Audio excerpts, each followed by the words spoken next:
এই যে র্যালি উদযাপন হচ্ছে প্রতি বছর, এটি পালন করা হয় ঈদে মিলাদুন্নবী, আসলে এখান থেকে কি বার্তা দিতে যাচ্ছেন আপনারা মুসলমানদের জন্য?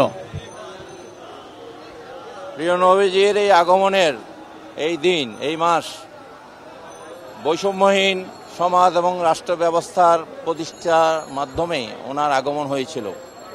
সুতরাং আমরা চাই পৃথিবীতে হানাহানি, পৃথিবীতে নৈরাজ্য, পৃথিবীতে যুদ্ধ বিগ্রহ, এগুলা উনি দাফন করার জন্য, জাহেলিয়াতকে দাফন করার জন্য উনি পৃথিবীতে আগমন হয়েছিল। একটা বৈষম্যহীন রাষ্ট্র সমাজ ব্যবস্থা প্রতিষ্ঠিত করেছিলেন উনি।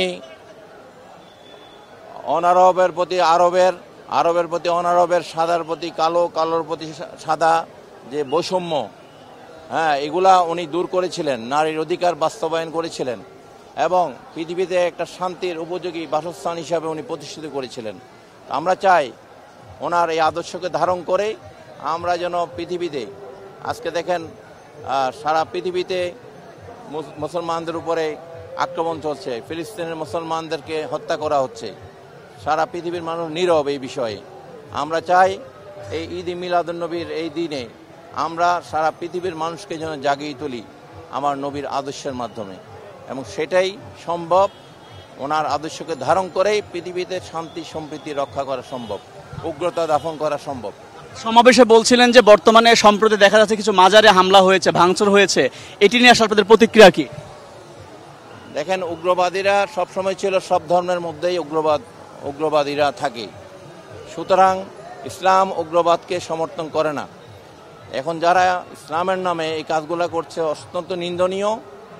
আল্লাহ যেন তাদের হেদায়েত নসিব করে, কারণ আল্লাহর ওলিদের মাজারগুলো হচ্ছে ওয়াল্লাযীনা